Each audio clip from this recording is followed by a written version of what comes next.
have a LP candidate running from one of the most difficult states, I would say. And he is absolutely dedicated to being the newest U.S. congressman for the state of Alaska. Everyone, welcome, Chris By. How you doing, Chris? Hey, how you guys doing today? Like you said, I'm Chris By. I am from Alaska. I live in the most fantastic state in the union. No offense. Um, None taken. I'm very glad to be here today. Thanks for having me on, Jake. Yeah, of course. So, I guess kind of tell everyone a little bit about yourself and Sure. kind of where you come from. Okay. So probably the most important thing is that I've seen the I've seen the dirty underbelly of bureaucracy. Um, when I was in the Army, I was stationed in that. I made several deployments overseas, combat deployments, where I had the luxury of leading some of the finest young men and women into battle and spending copious amounts of taxpayer dollars. Some of it was really, really cool, and most of it was just a travesty from beginning to end. Um, we would call that a crap show in the Army. And I, I came home from Iraq and I was pretty bitter. And I still had to put on a pretty brave face for the young men and women that I led. And I had this amazing mentor hand me a book called Liberty Defined by Ron Paul. And immediately I was like, how come we're not doing this? Like, this makes like sense. Why are we not advocating for this, right? And then I realized it's because of me and people like me. We have settled for the lesser of two evils, and this is the result. Two parties that, if one party declared that they needed oxygen to breathe, the other party would hold their breath and take them to court. I mean, that's literally where we're at. So we had an election here in the Fairbanks area, and there's a group of vets I was working with, and we all decided one day that one of us was going to have to run. Someone was going to have to be the like sacrificial lamb, right? The recon element, if we use Army vernacular. And so we played rock paper scissors. I lost.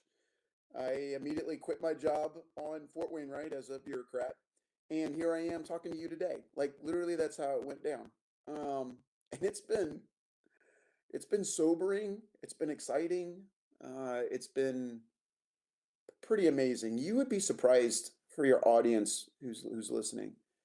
There are still a lot of great people in America. I mean, like really good people, and we don't hear from them because it's not advantageous for the media to talk about them. Whether we're talking about my campaign manager who's as crazy as a loon, or we're talking about our neighbor who's been out on the corner, like, you know, those guys from the tax places and they spin the sign around and they look all kinds of goofy, and you're like, man, thank God I'm not that guy. Well, I Yeah. literally have a neighbor who's like 80 years old, and he sits at the corner with my sign in a fairly busy intersection in the neighborhood, and he spins that sign, you know, day in, day out for me. I don't pay him. I don't have any money to pay him. We're libertarians.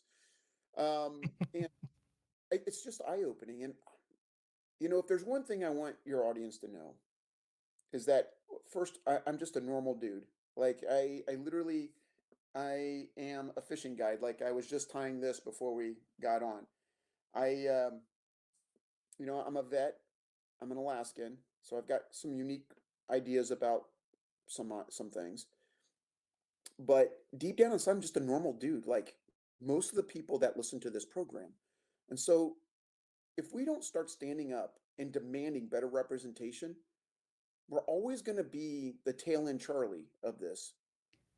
And man, I tell you, Jacob, I strongly encourage, if it's $100, Shannon and I will figure out how to get you $100 to run, but we've got to have more people running for every position.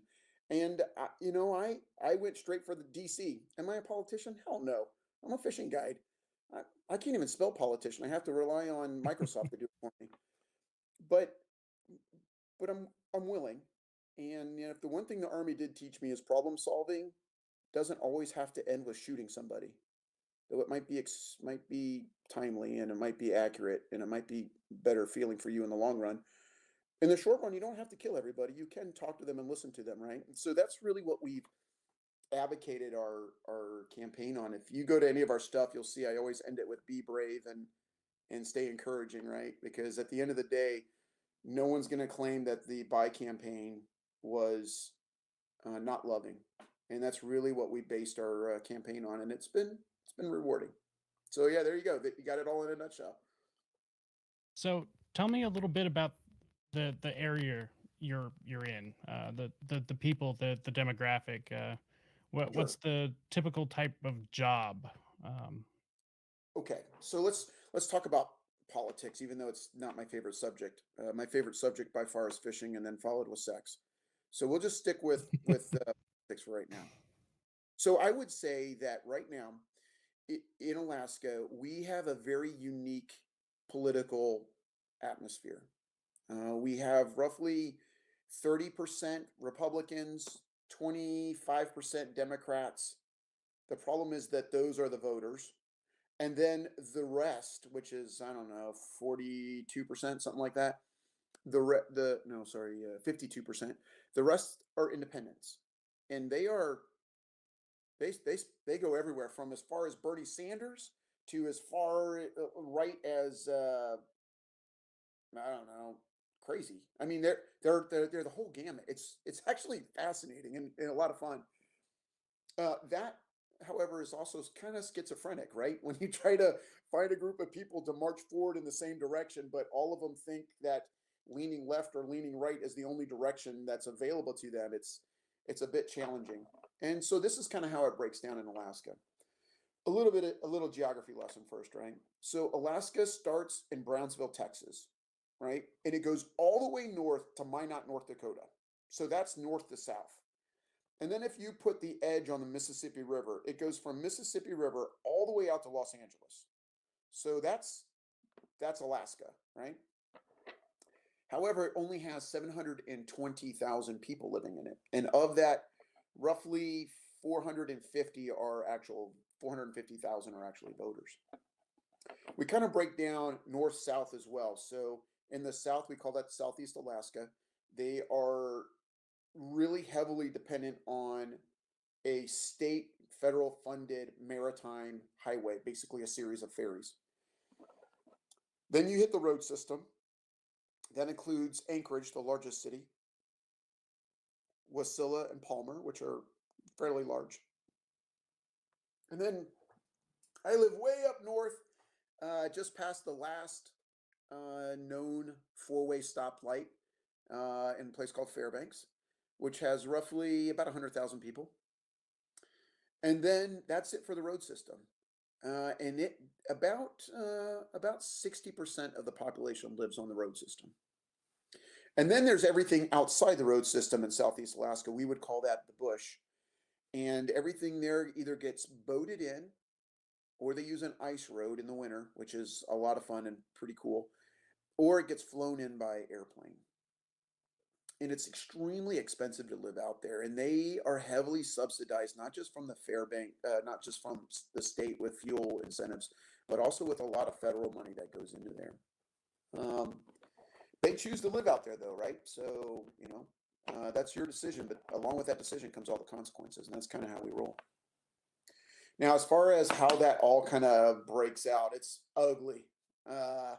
People in the bush love their freedom, but they really love their federal dollars. That's why the former representative, who now passed away, Mr. Don Young, really was able to get a lot of backing because he was bringing in the pork to keep those people out in the bush and to keep the maritime highway running without the need of privatizing anything.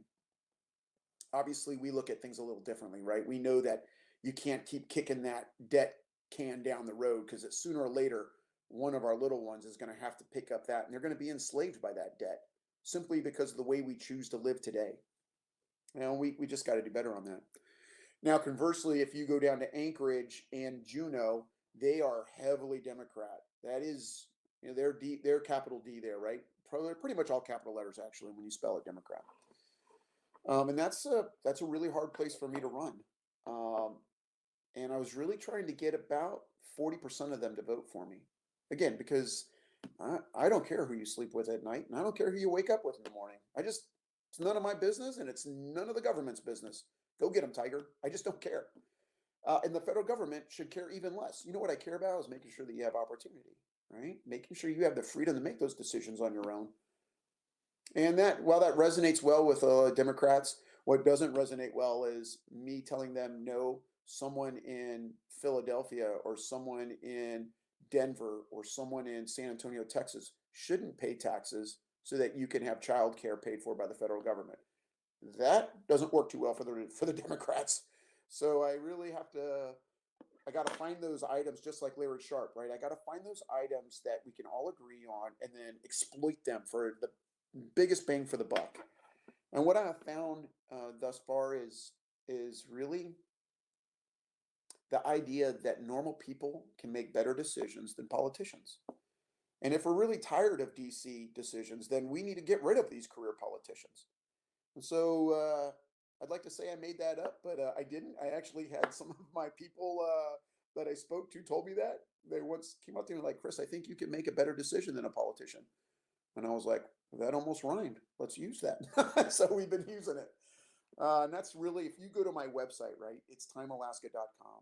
And it was a little pun because Don Young has been there since Richard Nixon declared Richard Nixon wasn't a crook, like 1973. He literally has been there since 73. He is the number 2 congressman we've ever had in the state. I will be number 3. Because of that, we had a little pun. We called our website, it's timealaska.com. And if you go to that website, you're going to find a lot of unique topics in there. And I'd like to say I was the brain trust for all that, but that would be a total lie. I am not a politician, so I don't have all the answers. I got those from listening to people. I simply would ask them, what's important to you?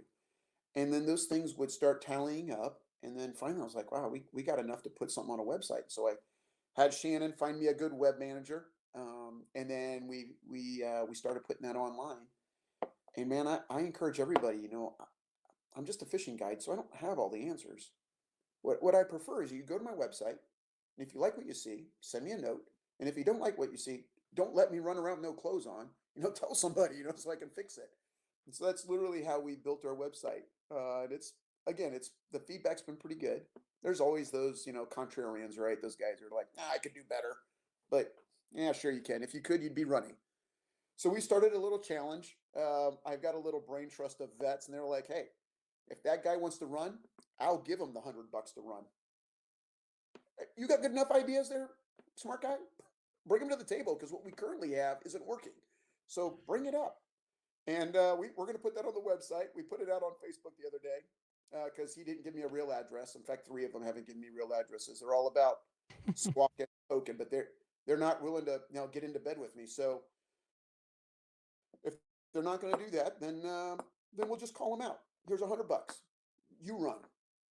And one of them's already Nobody called me wants on to the phone run. and was like, oh, they all told me to pound sand. Oh, okay. Well, then you're scared. And you know what's Yeah. unique about that, Jacob? And I don't want to do all the talking, so you'll have to interrupt me. No, you're What's fine. unique about that? Man, I understand they're scared. Brother, I don't know anybody, at least not in my immediate circle, who's never been scared before. I mean, good gravy. I mean, I've been shot at, I've been blown up. I've held people until they died. I've had to put people out of fire. I've had to do bad things to people who needed it. I mean, I know what it feels like to be scared, right? And so what we continually try to do is give encouragement, right? I got it. You're too scared to run. Okay, fine. Then let's craft a message together that makes sense, that doesn't enslave future generations. Like, we can do this. But what I need people to do is stop being a label maker, right? I mean, I can get a label maker from Office Max or Walmart. What I need someone with cojones and some brass to stand up and say, hey, this is a problem. This is what I think should be done to fix it. Instead, what I get is a bunch of people who are, they're fire starters, I mean, I don't need that. And so I call them out because that's what brave people do, right? We just call it out. So that's not always good for campaigning. So I wouldn't recommend that as a strategy. Well, I mean, as long as you are being truthful, there's no amount of campaigning that would be too radical. You would think that, right? Especially after the last administration and the current one. You can almost get away with anything and still get elected. And that's really what we're getting at, Jacob, right? We're really telling people, hey, I know it's scary to get outside your traditional voting pathway. I understand that. I mean, I've been that guy. Like, I am the guy who voted for the lesser of two evils numerous times. I mean, I'm 48 years old, and I vote all the time. Like, I am a conscientious voter, and I've had to hold my nose and be like, oh, dear God, is this the best we got? Oh, crap. Now, at least in Alaska and for you in your state, no, there is normal people that can run and make better decisions than what we've got going on right now. So that's what we're doing. And I think Shannon might be listening. I encourage her to. I'm a team player, right? My brain trust is about 6 vets who are all angry and crusty. Every one of them has a chip on their shoulder. They're picking sweet. And then I've got a little brain trust in a place called Healy, which is like a pimple on a butt. There ain't much there except for a big grocery store in Denali National Park. And then I got a small brain trust that helps me out in Anchorage and a little bit out in the bush. And that, I don't know, 13 people maybe. And then I have all of Alaska that I listen to, and they provide me all kinds of feedback. Some of it good, some of it, and so you got to weed through that, and do the best we can do. But it's been a good ride so far. I've gotten 2 fishing trips out of it, which is also good. And I've met some, just spectacular people. I mean, some of the just best people you could ever come across, in a myriad of jobs and things. Let's talk about some of the topics, right? Yeah. That are So that's what I wanted to ask you about. Say you win, you're in there tomorrow. What do you plan on doing? What is the biggest issues that affect your area? okay. So let's look at the maintenance of it first, right? The foundational blocks. So the first thing I'm going to do is I'm going to ask Alaskans who wants to be at the table. I, when I get elected, I am not just the representative of the folks who voted me in. I'm the representative for everybody in Alaska. That includes folks who didn't vote for me. That includes people who want San Antonio to pay for their child care. I mean, I am the representative for everybody. And so I have a pretty big table and everybody gets a seat. Now, that being said, most of those seats are reserved for libertarians because freedom and liberty come first. That's just how I roll. That doesn't mean everybody else doesn't have a voice. It just means that at the end of the day, if it's going to cost me money or it's going to cost someone in San Antonio or Omaha money, then that's a big fat no. Like, it's pretty easy. If it's going to incur debt on some kid who hasn't been born yet, who's not even in the workforce yet, that would be a no. If it's something that infringes on other people's freedom, well, that's a hard no. If it's something that costs a sugar ton of money, we'll have to think about that one. But if it's something we can do like deregulation that doesn't cost us anything, then we should get after it, right? So I've got a big table for those kind of people to give me insight. Now, the next thing we have to do is we've got to set our sights on things that actual one dude can get done, right? There's 3 things that we really need to get after. One of which isn't going to be done in Congress, and that's the balanced budget amendment.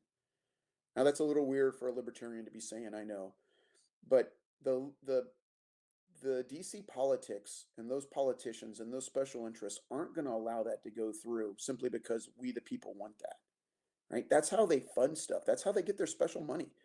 By not having a balanced budget means that they can always go back to Santa Claus's big red bag and pull out money and sprinkle it freely around to ensure their future election success.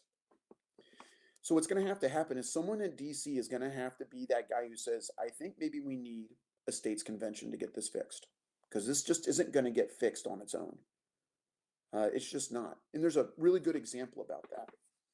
In 1995, 96, Newt Gingrich was pressed up against the wall. He was the Speaker of the House at the time. And he was pressed against the wall while Bill Clinton was going through like who he had sex with or what cigar he was smoking or whatever the hell he was doing. And so Newt Gingrich couldn't pass the buck on to that. So he had to address term limits. And so they ramshackle the budget through. He saved about 4 days to talk about term limits. And a very famous guy got up and said his name was Hyde, Mr. Hyde. He was a representative of either Indiana or Illinois. And he said, Americans might not know this right now, but in times of trouble, I'm paraphrasing, in times of trouble and in time of great duress, they're going to need a professional politician to help make decisions for them. Now, Henry Hyde was a Republican. He's best known for the Hyde Amendment for removing government money from abortions.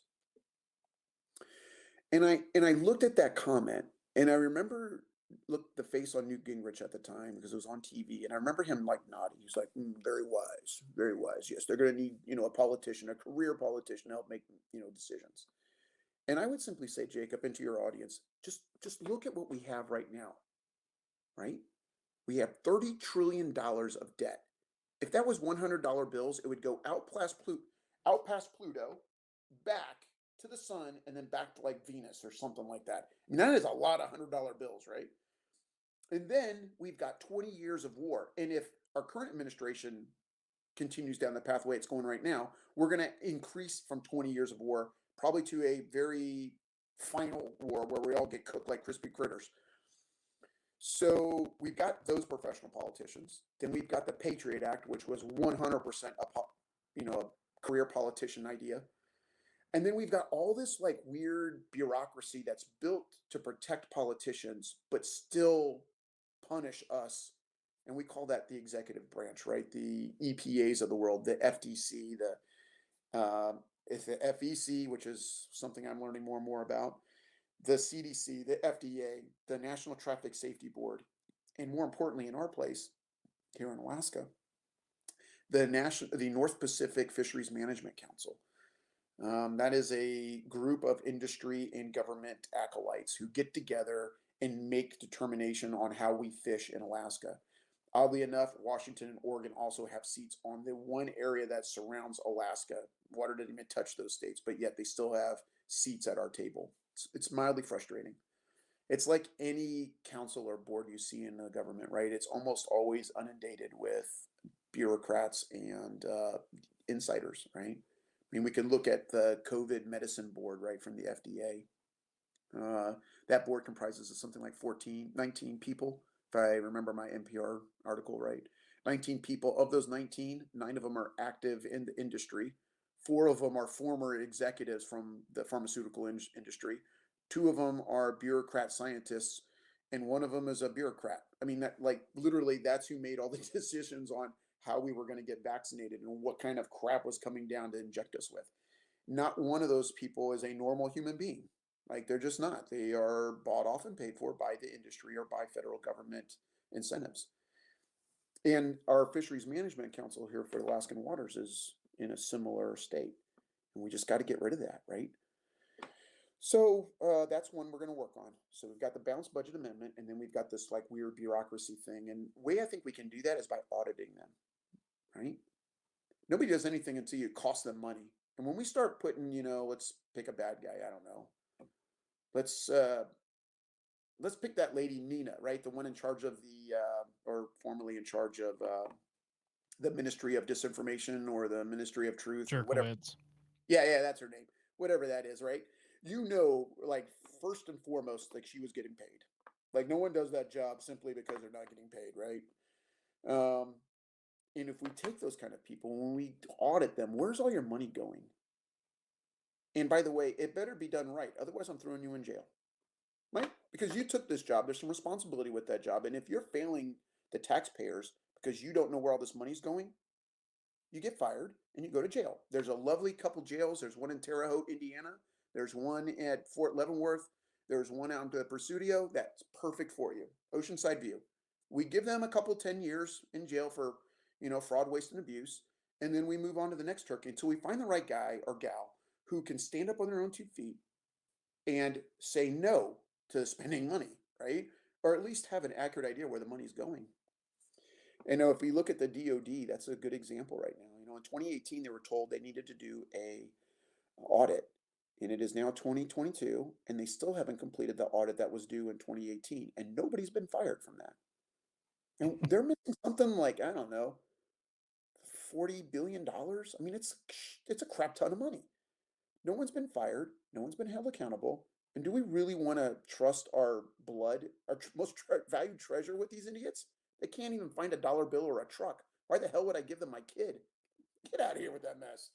So what we really need to do as libertarians is really start, like, as much as I like Spike and the gang and Reason and everybody, but what we ought to do is we ought to be finding these individuals, like Lloyd Austin, right? Who was a general whom I may have served with in the past, um, who went on to work for Raytheon, one of the largest defense contractors, and then was miraculously pulled out of that job to become the Secretary of Defense. He is a bureaucrat. We ought to be able to, what we ought to be doing is attacking that guy. We ought to be on that dude like white on rice in a blizzard. I mean, that dude, he would know that Chris Pye is following him and we're copying every word he's using. And not only am I copying every word, but I'm holding him accountable for every one of those words. I'm not advocating violence, but what I am advocating is a magnifying glass, maybe with the sun directly behind us. Something that puts a little heat on the guy. And then we start going after people like this. I mean, if Maxine Waters can get up there and yell about Republicans all the time, surely a libertarian can get up and be like, "Bureaucrats, you're on notice." Bring out the tar and feather, whatever we got to do. I think the problem is we're loud in our own circles, right? And we're very comfortable in our own circles. But what I would find in Alaska is that we're not very good about integrating ourselves into the decision-making process, um, and the social process here in Alaska. And we're breaking that. I mean, with Miss Shannon and my little brain trust, like we're trying to do the right thing. I mean, I've gone to every Republican campaign meeting. I was surprised they even invited me. I've been to all but 3 for the Democrats. They finally disinvited me here recently when I was like, "Are you kidding me? Really Santa Claus? I mean, really?" Who is running, by the way. Um, and I think by having a seat at the table, they can actually put a face to a libertarian and be like, "Hold on, this guy lives right down the road from me. He's one of my neighbors. Not all of us smoke dope and drink. I mean, I'm a good example of that. I don't do any of that crap. Knock yourself out. You want to go get it? Do it. Knock yourself out, Tiger. Go get him." I spend all my money on fishing stuff, so that's where all that goes. And my kids. Yeah, I'm rambling. I'm sorry. I don't have my notes in front of me. Shannon's gonna like destroy me tonight. Um, anyway, so we've talked about the balanced budget. We talked about the bureaucracy. We talked about how to address the bureaucracy by finding those individuals, those widgets, and just hammering them every chance we can get. And then the last thing, and we talked about the boards, which is very important. The last thing I would say is in Alaska, something like 62% of our land is owned by the federal government. Now, that's kind of a big number, but let's put this into perspective just a little. We've been a state since 1959. We had the same congressman for 47 years, and we are still waiting on 36 million acres of land to be handed over to Alaskans.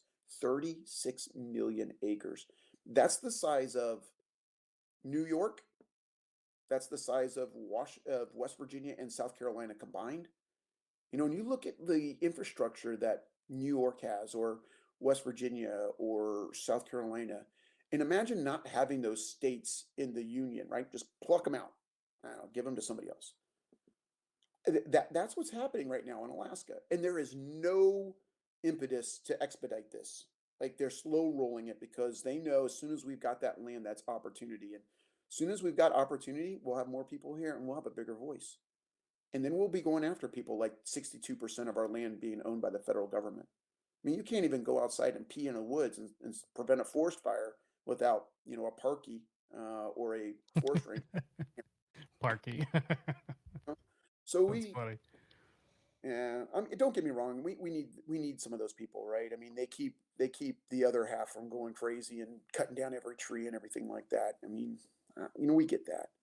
But there's got to be some balance in the force, right? I mean, we can't all be Luke Skywalkers or we can't all be Yodas, right? I mean, it's somewhere along the line, we've got to have someone who's like, "Hey, we need to protect the future," right? And there's a balance to it. Right now, salmon is a renewable resource and it's unbalanced, and we're not getting the salmon upriver, possibly because this North Pacific Fisheries Management Council isn't representative of anybody on a river system.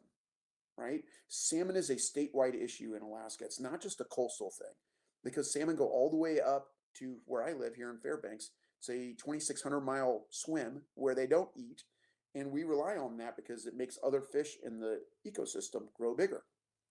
And as a guide, I'm kind of concerned about bigger fish.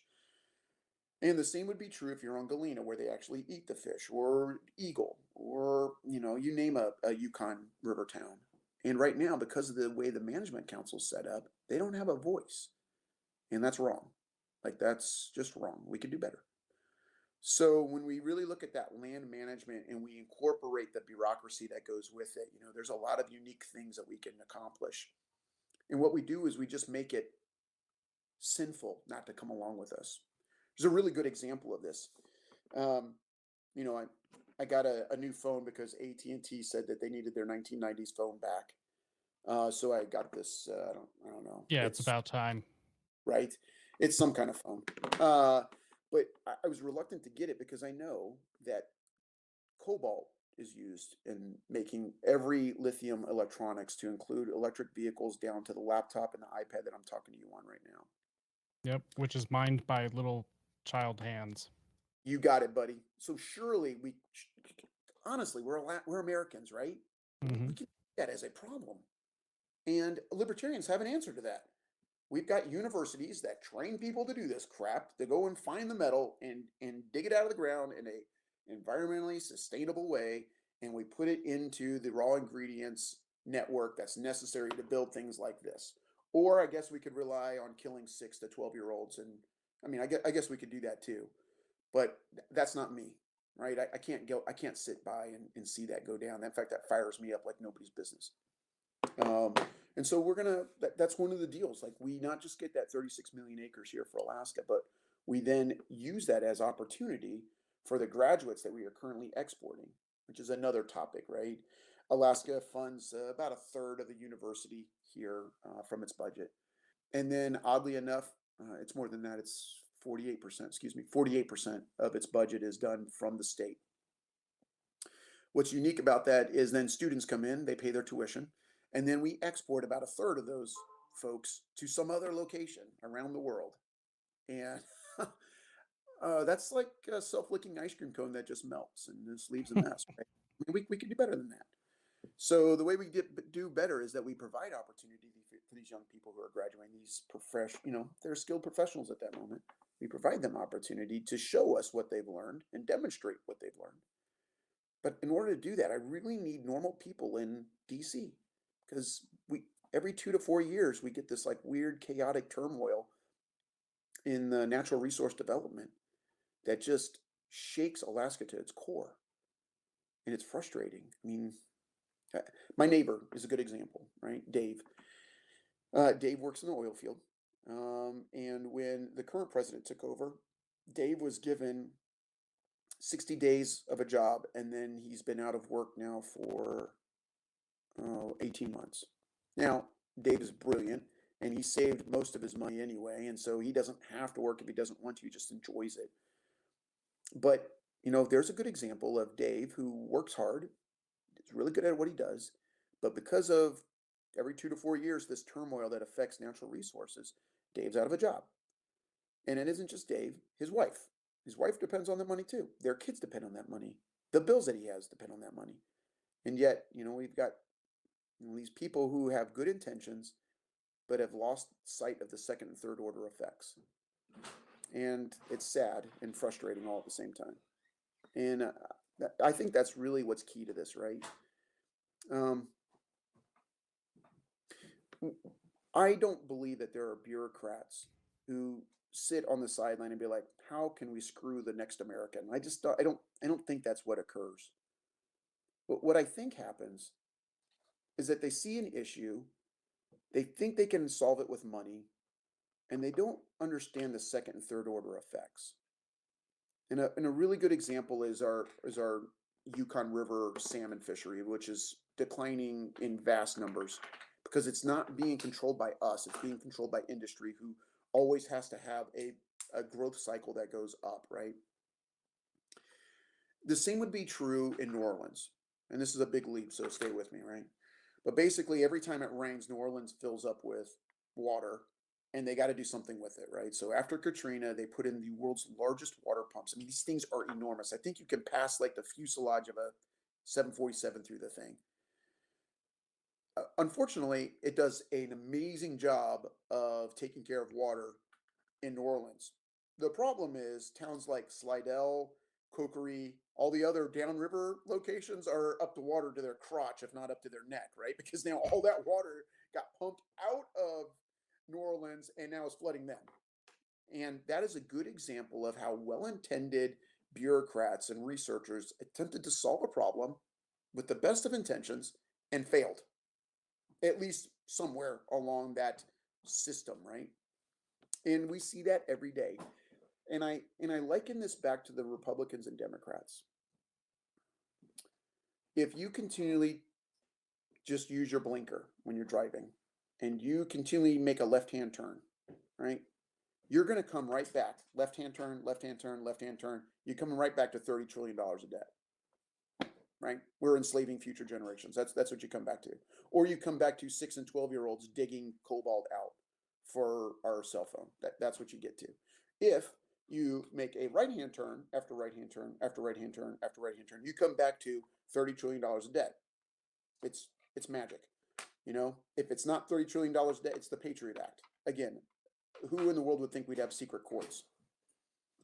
You know, or it's the infrastructure bill for $1.2 trillion. I mean, it's just asinine. So what I advocate for is I ask people, look, maybe, just maybe, instead of turning the blinker on left or right, what if we just used, I don't know, the windshield wipers? And we wipe the crud off the window and maybe we stop or maybe we go straight. We don't have to turn. But what we have to do is take in all of the inputs and all the details before we have diarrhea of the mouth and make a decision. And oftentimes I think what happens is we're taking all these cues, the government's taking all these cues from industry, and they're not really asking you, Jacob, or me, or my boy who's helping me set up for my fly tying class here shortly.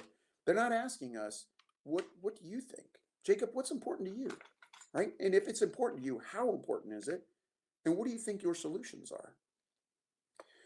I got to close, but I'd be remiss if I didn't pass this on. And you know, I'm a vet, right? I've been to Iraq and I've been to Afghanistan and a handful of other locations that were miserable. There is no better place in the world than America, period. There's some that are close, but I have seen other places and I came back here. So that's an indication, right?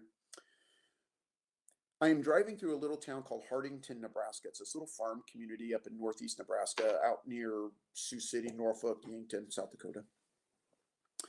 And on the side is this huge barn, right? Just like you would think in a farm. Big red barn. It's faded paint, but perfectly painted on the side is an American flag, right? And underneath that American flag, and like, you know, beautiful cursive writing that I would never, ever do on my own, says, home of the free because of the brave. Now, obviously, they're giving homage to vets, right? I would say to you and your audience that the only reason why we're free isn't necessarily and totally because of vets. It's because of voters. And if we continue to have voters settle for the lesser of two evils, then we're going to continue to have the status quo, which we have right now, which, let's face it, is an erosion of our freedom and liberty. So when I'm listening to people and then they ask what I think, like you've done here, I always go back to that right hand, left hand turn thing, right? And because it really symbolizes the bravery necessary for a voter who would never, ever, ever imagine them being in line with a guy who thinks it's okay to smoke pot, right? I mean, I don't know any Democrats that are really cool with that. And I don't know any Republicans that think that's a good idea. But the idea that they would see that as a liberty and freedom issue, coming again, making those turns, right? And then putting in their mindset that it's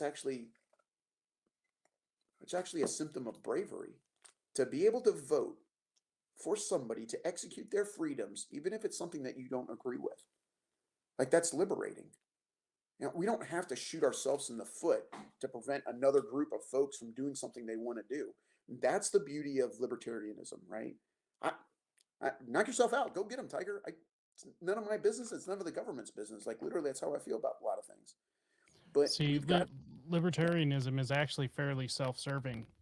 yeah, If I don't protect your rights, my rights are gone. So, better believe it. Better believe it. And you know, when you think about the bravery we're asking people, like in your race or in my race, we're asking people to really do something hard, right? I mean, this is what their daddies did, or this is what their mommies voted, and you know, we're asking them. At that time, it may have been right for your mom and dad to vote that way, but now we've got $30 trillion of debt that's enslaving generations that aren't even born yet. I mean, are we okay with that? Or we've got 6 to 12-year-olds digging up cobalt that we could do here in the States. Are we okay with that? I would venture to say most of them are not okay with that. But if they continue to vote with R's and D's, you come back to the same problem set, right? two It's wings of the same bird, yep, and it's a shit bird. it is, right? So in the Army, we used to call that Seagull leadership, right? I don't know if you what state you in. Are Utah. you Utah? Okay, so you're down at Salt Lake, right? And you're throwing out bread to the pigeons or whatever, and all the seagulls come in, they rough everything up, the pigeons fly away, and then the seagulls they shit over everything, and then they fly away squawking. You know what I mean?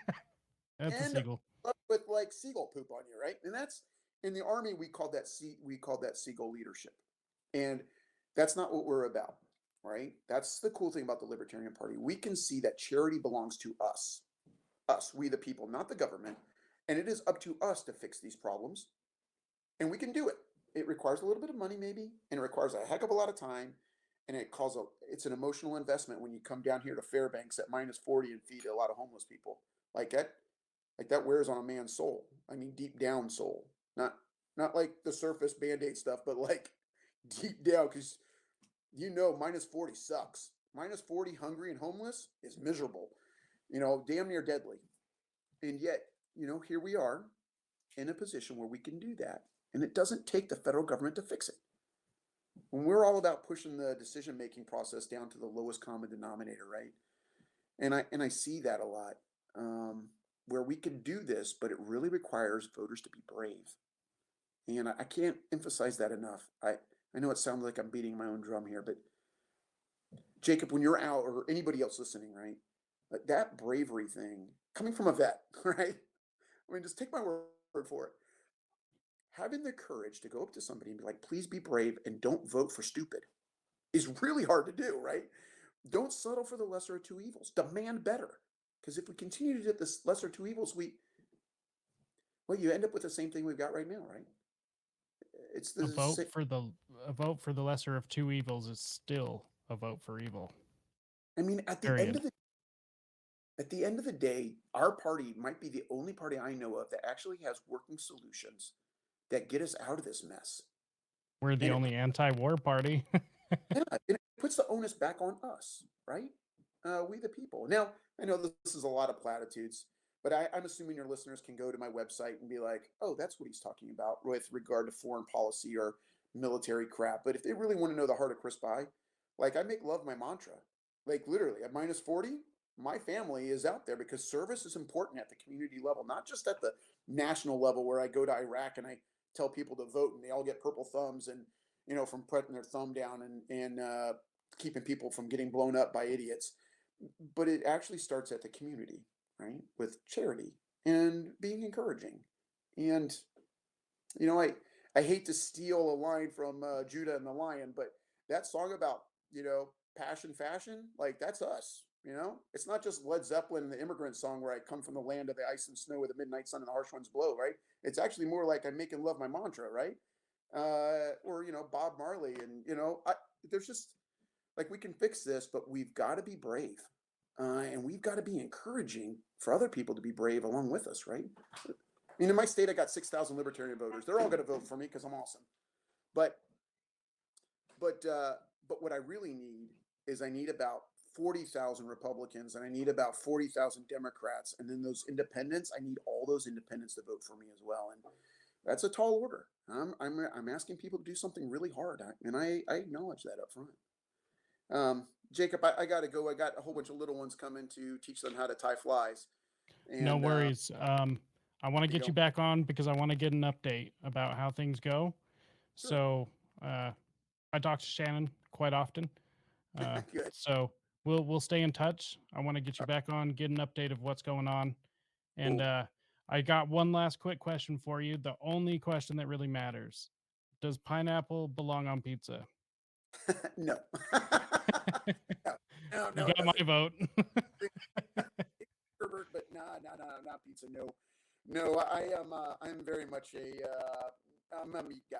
I am an Yeah. Alaskan downside. In fact, I'm more likely to have caribou or moose on my pizza before I'd have any fruit on that bad boy. Hey, thanks, Jacob, for having me Yep. on. I hope I didn't ramble too much. Usually I No, it have, was great. but we got a little sidetracked today. I really appreciate what you're doing having this podcast. And for the audience who take the time to look at these podcasts, adding your 2 cents and hitting the like and the subscribe really does make a difference. I am not techie. I can't even tell you what the name of my Facebook website is. Shannon will have to do that for me. I'm pretty sure she's probably like cringing right now, but uh, I And just put crap. I got them linked in the episode description. It follows the episode everywhere it goes. So Okay, good. I would end with this, right? I know I've said this a couple times, right? I, even in your state, in any state, in the union, it pays to have people who are brave, right? To take a leap of faith and know that there are still good people in this country, and those good people are bright, and they can see what's happening right now, and they don't need us to trumpet our own message. There's already a pretty crappy message out there already, and they're seeing that, and they're hungry for a better answer. Like they're in the pit of despair, politically speaking, and it has these weird ramifications where people are just angry.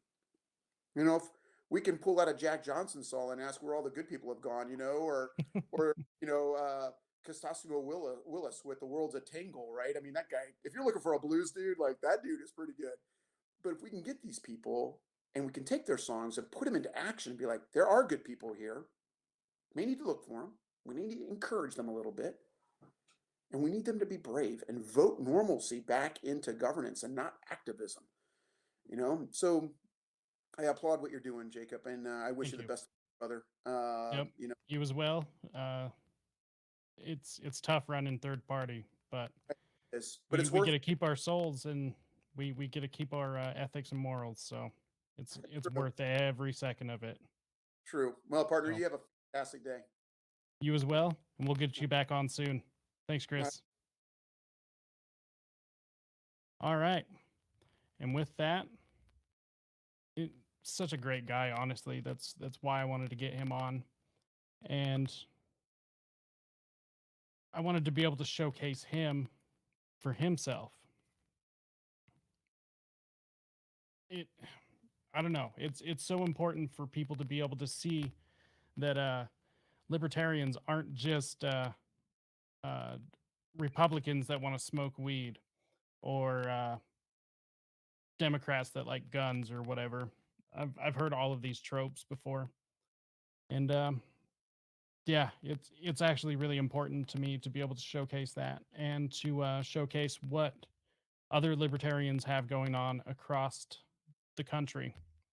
There's a big movement going on right now. Uh, just as he said, people are hungry for freedom, and it's to the point that it's not stopping anyone. This movement is growing quicker and with more passion than I've ever seen, which is exactly why I'm involved. That's why this show exists. So, on that note, make sure you've hit that like button, that subscribe button. Go ahead. If you think you know somebody that would find this show of some value, go ahead, share it with them. Throw it out on social media. You can go to risetoliberty.com /links, and you can find all of the locations I am on the internet. I have just recently started let's see, let me get this pulled up real quick. Oh, come on. Fail. Terrible television.